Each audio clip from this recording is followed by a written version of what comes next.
देशराज चौहान इस वक्त मैं किसान भवन में, और किसान भवन में पीछे खड़े हैं जो किसान हैं, और आखिर उनसे बात करेंगे आखिर वो क्या आज अपने मांगे रखना चाहते हैं सरकार के सामने, क्योंकि ताले जड़ने कहीं ना कहीं चेतावनी दे रहे हैं। तो उनसे बात कर रहे हैं क्या मुद्दा है आखिर उनका। समीर सिंह, आप यहाँ पे प्रधान है किसान भवन में, आप जिस तरीके से आज इकट्ठे हुए, आप क्या कहेंगे, क्यों, क्या मुद्दा है आपका जो ताला बंद करने कहीं ना कहीं आप चेतावनी दे रहे हैं?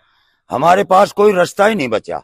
हमने जो प्रशासन से चेतावनी देनी तो चेतावनी दे ली, ज्ञापन दे लिया, और हमने अपना राष्ट्रीय प्रधान गुरनाम सिंह चढ़ूनी भी रेवाड़ी बुला लिया। पिछले दिनों रेवाड़ी जिले में भयंकर ओलावृष्टि हुई, इस सरकार ने गिरदावरी करवाई और एक क्षतिपूर्ति पोर्टल खोला जो बिल्कुल गलत साबित हुआ। अलबत्ते तो वो पोर्टल पे दर्ज नहीं हुई। हम सरकार से कड़ी चेतावनी देते हैं कि भावांतर का पैसा बाजरा का, जो बाजरा किसानों को इनने बुला के खरीद लिया, अब तुम्हारा एमएसपी 2500 भाव है, मिला 2200 का पैसा, 300 रुपया वो नहीं दिया, 22-23 की कपास का पैसा नहीं दिया। और असली मुद्दा यह है कि क्षतिपूर्ति पोर्टल जो उन्होंने खोला वो नाकामयाब हुआ। किसानों में 100% नुकसान था और किसानों के पैसे, कुछ किसानों के पैसे औने पौने आए हैं। तो हमने चेतावनी दी है कि 25 तारीख को जो तहसीलदारों ने, पटवारी ने पिछली साल भी और अब के भी जो किसानों के साथ नुकसान किया है, कुठाराघात किया है, धोखा किया है, तो भारतीय किसान चढ़ूनी ने सर्वसम्मति से फैसला लिया है कि 25 तारीख को तहसील का ताला लगाएंगे और सभी किसान मजदूरों से अपील करेंगे और वहां बताएंगे सरकार को कितने पैसे को, कितने किसानों के पैसे नहीं आए हैं, क्योंकि अन्याय हो गया। ये कहती है चुनाव सिर पे है, अरे कम से कम चुनाव सिर पे है, जितनी गिरदावरी करवाई सब किसानों का पैसे डाल दो, हम सरकार का धन्यवाद देंगे। नहीं, 25 तारीख को ताला लगाएंगे। कौन कौन किसान नेता कौन कौन होंगे, कितने किसान वहां इकट्ठे होंगे? वहां तो तादाद देख लियो, हमने अनाज मंडी के ताला लगाया, कृषि अधिकारी के ताला लगाया, सब देखो। और तादाद की बात नहीं होती, जब्बे की जनून की बात होती है। भारतीय किसान चढ़ूनी ने इस सरकार के साथ हर प्रयास कर लिया, लेकिन ये सरकार जो भाषा समझती है हम उसी भाषा में जिस दिन जवाब देंगे। भारतीय किसान चढ़ूनी के बड़े बड़े पदाधिकारी होंगे रेवाड़ी के, और बाहर से भी हमें बुलाना पड़ा तो बाहर से बुलाएंगे। और रेवाड़ी के जिले के किसान मजदूर बिल्कुल तैयार बैठे हैं मजबूरी। किसान आखिर यही क्यों उठाता है, जबकि ताले की क्यों बात उठाता है, जब उसको इतने क्यों कष्ट उठाना पड़ता है किसान को? किसान तो चारों तरफ से मरा हुआ है, ना कोई सरकार सुन रही, ना कोई और कोई सुन रही हो, ना इनका जो नुकसान हो जाए उसकी कोई भरपाई कर रही हो। किसान कहाँ जाए? एक रास्ता है, किसान के पास तो एक ही रास्तों से भाई इकट्ठा होके, और जो अपना आड़ी से ये अफसर कर देगा, हमारा आड़ी हम कर लेंगे, उसने कौन रोक देगा। तो किसान कभी ताला लगा रहा है, कभी रोड जाम कर रहा है, तो किसान आखिर इतना परेशान सरकार कर रही है, इसका खामियाजा क्या लग रहा है?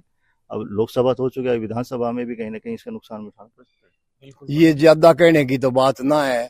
पिछली बार सीट देख ली होंगी हरियाणा की, आधी तो जा ली, अरे ये छोटा इलेक्शन होगा, इसमें तो मेरा विचार थी कोई 10-5 सीट किसी की चली जाते की चली जाना, बाकी लेनो देनो के हमसे नहीं भाई। हम तो क्यों सारे जाता रहा सा किसाना की। पीछे भी 2-4 दिन पहले चढ़ूनी साहब ने प्रोग्राम कर रखे दो कुरुक्षेत्र जिले में, वो भी अपने राजनीति में आ रहे उसे। अरे भाई हमने सारा किसाना सोच ली 90 का 90 हल काम है, अपना मानस ठावांगा, इलेक्शन लड़ांगा, और किसान और गांव वासी और गरीब मजदूर सब आदमी हमारे साथ से। अब तो चढ़ूनी जी भी कह रहे हैं कि इलेक्शन लड़ने की बात कर रहे हैं, किसान जो नेता हैं वो भी कह रहे हैं, क्या कितना क्या किसानों की उम्मीद रहेगी? ये 90 के 90 लड़ेंगे, सभी सीटों पर चुनाव लड़ेंगे हरियाणा में। तो किसान एक तरफ रहेगा। देश राजनीति चुनाव की बात आती है, चढ़ूनी पे बार बार उंगली उठती है। अगर सर छोटू राम मंत्री नहीं बने तो मंडी नहीं बने, चौधरी देवीलाल अगर किसान नेता थे, मंत्री नहीं बने, चुनाव नहीं लड़े, 100 रुपया पुलिस ना बने आज जो 3000 से। अगर चौधरी चरण सिंह किसानों की लड़ाई लड़ती, अगर देश का बड़ा ओहदा के ऊपर मंत्री पद पे नहीं बैठा, तो ये टैक्स माफ, ये कतौना के माफ चरण सिंह ने करवाया। जब हमारा बीच में आते नेता चंडीगढ़ में जब बोल लेगो ना, तो किसान मजदूर की बोल लेगो। तो अगर हमने तो एक बात चढ़ूनी साहब से कही से जी, आहिरवाड़ की साइड में यूनियन का जोर कम हो, अगर यहां से भी अगर कोई बात हुई तो यहां से भी कैंडिडेट उतरेंगे। नहीं, परली साइड ने पेवा से गुरनाम सिंह लड़ेंगे, भारतीय किसान चढ़ूनी वहां जाएगी। अगर इनका किसी के साथ समझौता हो जाता है तो ठीक है। भाई परसों मीटिंग थी, मीटिंग के मैं उन्होंने कहा है कि भाई अभी से मैं कैंडिडेट डिक्लेयर नहीं करूंगा, शायद समझौता की बात चल रही है। लेकिन इसके साथ साथ रेवाड़ी जिला की किसान यूनियन है, वो किसानों की लड़ाई लड़ती रहेगी। उनके लिए पहला किसान है और बाद में चुनाव है।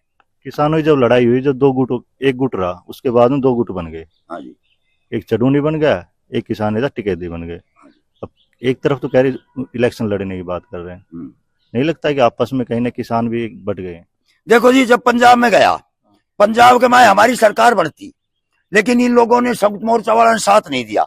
गुरनाम सिंह सरूते ही एक बात कहते हैं, हिंदुस्तान के माए कौन सा ऐसा किसान नेता है? योगेंद्र ने चुनाव लड़ा, राकेश टिकैत ने चुनाव लिया, वो राजा राम मील है, वो कौन सा है, वो MP बन गया। एक तो ऐसा किसान बता दो जिसने चुनाव लड़ा। ये चढ़ूनी साहब पे उंगली उठता है। ये आंदोलन कभी भी पैदा नहीं होता अगर पीपली कांड नहीं होता। और पंजाब के जितने बड़े भाई है, पंजाब के हैं, उनको ले जाने में अहम भूमिका रही है। आप रेवाड़ी जिले से लगा लो, सिरसी बिकवाने में भारतीय किसान यूनियन चढ़ूनी ने ताला लगाया, डंडा खाया। कृषि 107 करोड़ रुपया या टीम कर मेहनत, अफसरों से कर मीटिंग, 107 करोड़ रुपया जो बीमा कंपनी और कृषि मंत्री क्या नाम है JP दलाल, वो हड़प कर गया था। हम छाती पे गोली खानी आसा। अब भी भारतीय किसान यूनियन चढ़ूनी और संगठन भी से और भाई भी काम कर रहा है, लेकिन हम तरीका करांगा आंख ताक मिला के, या तो सरकार हमारी बात को जवाब दे दो, मीटिंग कर दो, या पैसा दे दो, हम ताला खोल देंगे। जब तक पैसा नहीं मिला, सरकार ने जो भी तैयारी करनी से, पिछले दिनों काली ड्रेस वाला पुलिस वाला बुला लिया, तब मधुबन से बुला लो पुलिस वाला, हम डरेंगे नहीं। और एक बात और भी मैं किसानों से अपील करना चाहता हूं, हमारा वहां तालाबंदी शांतिपूर्ण रहेगा। अगर पुलिस डंडा खाएगी, हम हाथ नहीं करेंगे, डंडा खा लेंगे, पिट जाएंगे, मर जाएंगे, हम हाथ नहीं खाते। भारतीय किसान यूनियन चढ़ूनी ने आज तक रेवाड़ी में कोई उपद्रव नहीं कराया है, नहीं आगे करेंगे। और भी किसान भाइयों से बात कर लेते हैं। अभी आप देख रहे हो कंप्यूटर वाले धरने पे बैठे हैं, कंप्यूटर ऑपरेटर वगैरह बैठे हैं, आप कह रहे हो ताला लगा देंगे, सरकार कैसे चलेगी फिर?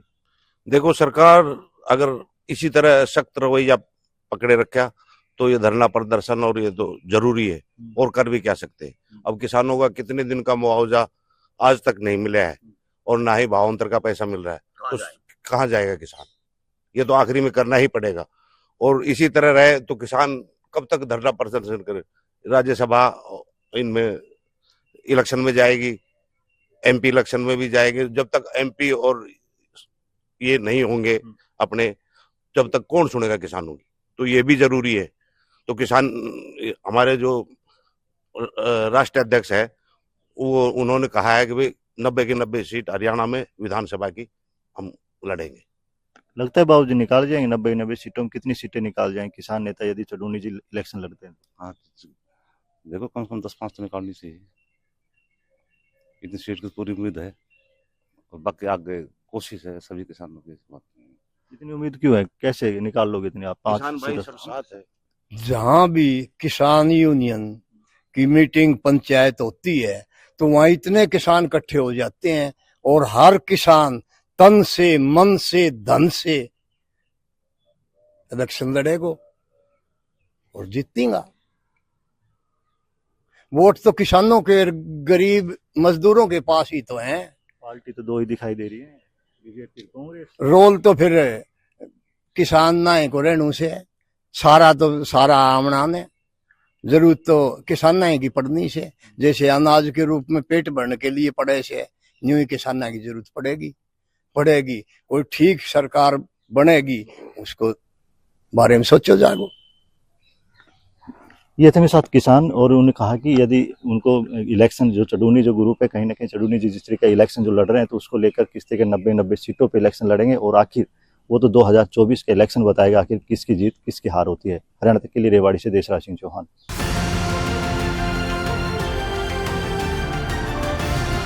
किसान तक खाना है तो उगाना है, किसान तक खाना है तो उगाना है, किसान तक खाना है तो उगाना है, किसान तक खाना है तो उगाना है, किसान तक खाना है तो उगाना है, किसान तक खाना है तो उगाना है।